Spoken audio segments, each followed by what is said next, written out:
Praise the Lord. Bless food रेसिपीमध्ये आपणा सर्वांचं खूप मनापासून स्वागत. तर हे पहा, एकाच पद्धतीचं वाटण वापरून एक वेगळी फोडणी देऊन मस्त चमचमीत अशी भरली ढबू मिरची फ्राय आणि भरली ढबू मिरची. तर आज आपण ढबू मिरची म्हणजे शिमला मिरचीची मस्त चटपटीत अशी भरली भाजी करणार आहोत. तर भरली ढबू मिरची करताना प्रत्येकाची पद्धत वेगळी असते, पण खूप साध्या आणि सोप्या पद्धतीने पण चवीला तितकीच भारी अशी ढबू मिरचीची भाजी तुम्हाला दाखवणार आहे. तर सगळ्यात आधी मध्यम आकाराच्या किंवा लहान आकाराच्या अशा ढबू मिरची घेतलेल्या आहेत. साधारणतः सगळ्या एकसारख्या घेण्याचा प्रयत्न करायचा आणि पातळ सालीच्या घ्यायच्या आहेत. पातळ सालीची जी ढबू मिरची म्हणजे शिमला मिरची असते त्याची भरली भाजी खूप छान होते.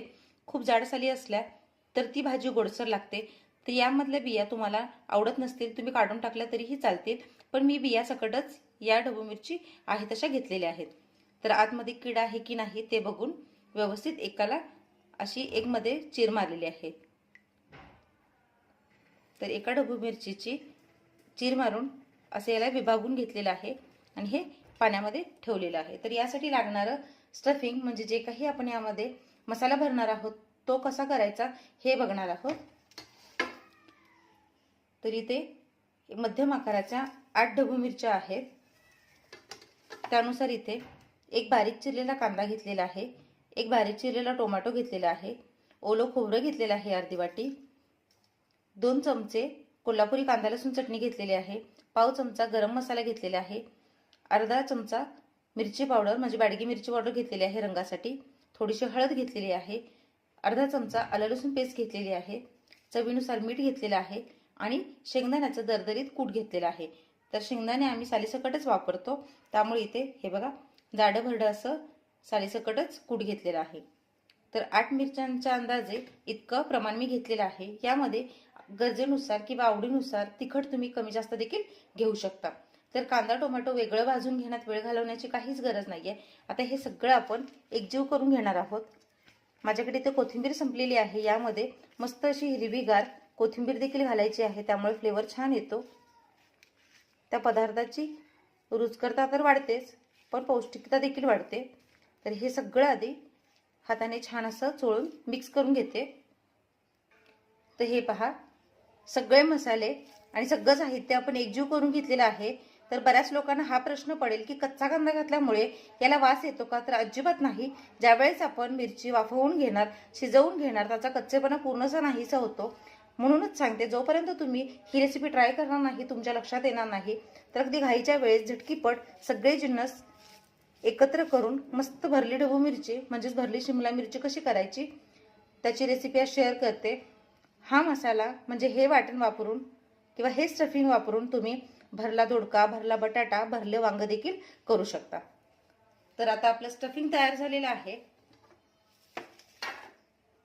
पाण्यातनं एक मिरची अशी काढायची, पाणी निथळून घ्यायचं आहे आणि आता यामध्ये बसेल इतकं स्टफिंग म्हणजे सारण भरायचं आहे. तर अगदी व्यवस्थित सारण भरून घ्यायचं आहे. या पद्धतीने भाजी केली तर ढबू मिरची न खाणारे देखील अगदी आवडीने खातील आणि चाटून पुसून खातील. तर हे बघा दाखवते त्या पद्धतीने सगळ्या मिरच्यांमध्ये सारण भरून घ्यायचं आहे.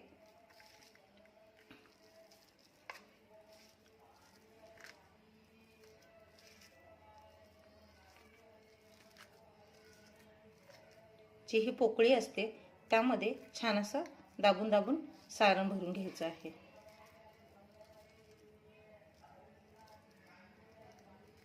तर हे बघा या पद्धतीनेच इतर मिरच्या देखील मी भरून घेते. सगळ्या मिरच्या छान भरून झालेल्या आहेत आणि जेमतेम मसाला केलेला त्यामुळे तो अगदी याच्यामध्ये पुरेपूर असं झालेला आहे. तर भाजी कमी आणि त्याचं सारण म्हणजे स्टफिंग जास्त असेल तरीही ती भाजी चवीला छान लागत नाही. त्यामुळे गरजे इतपतच ज्यातलं भरण आहे म्हणजे सारण आहे ते करून घ्यायचं आहे. ते मिरच्या सुंदर भरून घेतलेल्या आहेत. एक कढई ठेवलेली आहे. कढईमध्ये एक 2 ते 3 चमचे तेल घालून घ्यायचं आहे. तर तेल किती खाता यावर आहे. कमी तेलामध्ये देखील ही भाजी बनवता येते. तेल चांगलं गरम करून घ्यायचं आहे. तेल चांगलं गरम झालं की यामध्ये मी एक वेगळ्या पद्धतीची फोडणी देते, ज्यामुळे मिरचीला चव आणखीनच छान लागते. यापूर्वी तुम्ही ही टिप किंवा ही रेसिपी कधीच बघितली नसेल तरी बघा, यामध्ये अख्खे जिरे टाकायचे आहेत, थोडंसं हिंग टाकायचं आहे, थोडीशी हळद टाकायची आहे आणि थोडंसं मीठ टाकायचं आहे. तेलात मीठ टाकल्यामुळे काय होतं की जे ढबू मिरची आहे म्हणजे शिमला मिरची आहे त्याच्या वरच्या आवरणाला देखील छान मीठ लागलं जातं आणि त्यामुळे भाजी चवीला छान होते. तर यामध्ये ज्या मिरच्या भरून घेतलेल्या आहेत त्या एक एक करून घालायच्या.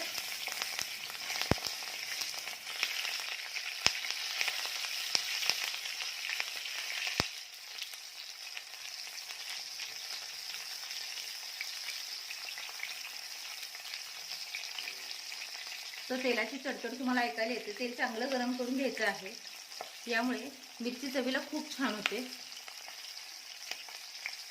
तर आता एका साईडने मिरचीला चांगलं मीठ लागलेलं आहे, दुसऱ्या साईडने देखील अशी पलटी करून घ्यायची आहे.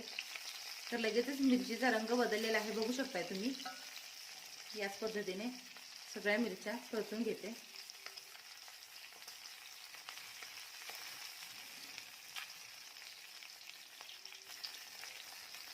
तर एक वेगळी फोडणी दिल्यामुळे या मिरचीची चव अजूनच वाढते आणि त्यामुळेच म्हटलं की आतापर्यंत तुम्ही बऱ्याच रेसिपीज बघितल्या असतील, बरीच पद्धत बघितली असेल, पण ही पद्धत थोडी वेगळी आहे. तर यामध्ये पाण्याचा एकही थेंब आता आपण घालणार नाही आहोत. तर झाकून ठेवायचं आणि वाफेवर छान एक 2 मिनिट एका साईडने मध्यम ते मंद आचेवर ही मिरची छान भाजून घ्यायची आहे, म्हणजे ती वाफवून घ्यायची आहे. तर एक 2 मिनिट झालेले आहेत. हे बघा मिरचीचा रंग किती छान दिसतोय. तर एका साईडने छान करपूस अशी मिरची तळली गेली आहे, भाजली गेली आहे. साईड बदलून पुन्हा हे छान 2 मिनिटांसाठी अशीच मस्त खमंग भाजून घ्यायची आहे.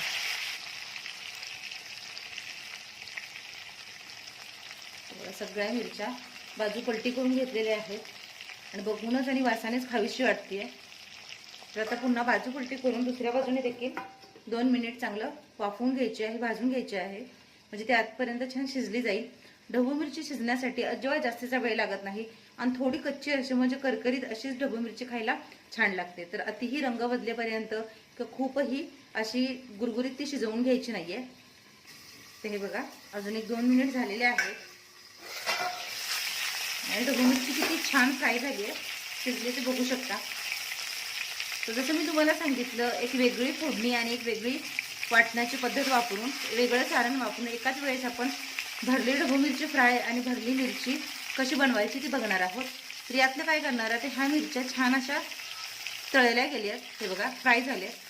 तर यातले मी 2 बाजूला काढणार आहे. तर तुम्ही याच पद्धतीचा वापर करून सगळ्या मिरच्या फ्राय देखील करू शकता. हे बघा काय सुंदर मिरची दिसते. तर आता राहिलेल्या मिरच्यांचं काय करायचं आहे, मिरच्या जवळपास शिजलेल्याच आहेत, पण भातासोबत किंवा चपाती भाकरीसोबत खाणार असाल तर याला साधारणतः असा रस असायला पाहिजे. यामध्ये सारण भरताना सारण राहिलेलं त्यामध्येच पाणी घालून घेतलेलं आहे आणि आता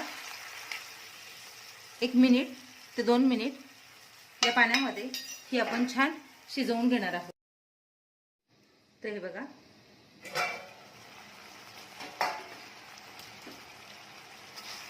तर 1 मिनिट ते 1.5 मिनिटातच छान मस्त मसालेदार चमचमीत अशी भरली ढबू मिरची तयार झालेली आहे. तुम्हाला जर अगदी सुकी करायची असेल तर सुकी देखील करू शकता, पण मी ते थोडा रस ठेवलेला आहे कारण भाजीसोबत, भाकरीसोबत आणि चपातीसोबत ही भाजी खायला खूप छान लागते. तर या पद्धतीने दोन्ही रेसिपी नक्की ट्राय करून बघा, तुमचा अनुभव माझ्यासोबत शेअर करा. तर हे पहा, एकाच पद्धतीचं वाटण वापरून एक वेगळी फोडणी देऊन मस्त चमचमीत अशी भरली ढबू मिरची फ्राय आणि भरली ढबू मिरची रसदार तयार झालेली आहे. एकदा नक्की ट्राय करून बघा, तुमचा अनुभव माझ्यासोबत शेअर करा. आशा करते रेसिपी तुम्हाला आवडली असेल. चॅनलवर नवीन असाल तर सबस्क्राईब करा, लाईक करा, शेअर करा. सगळ्यात महत्त्वाचं म्हणजे जी काही बेल आयकॉन दिसते म्हणजेच घंटी दाबायला अजिबात विसरू नका. भेटूया अशाच एका नवीन आणि पारंपरिक रेसिपीसह. तोपर्यंत स्वस्त राहा, मस्त खा आणि माझे व्हिडिओ बघत राहा.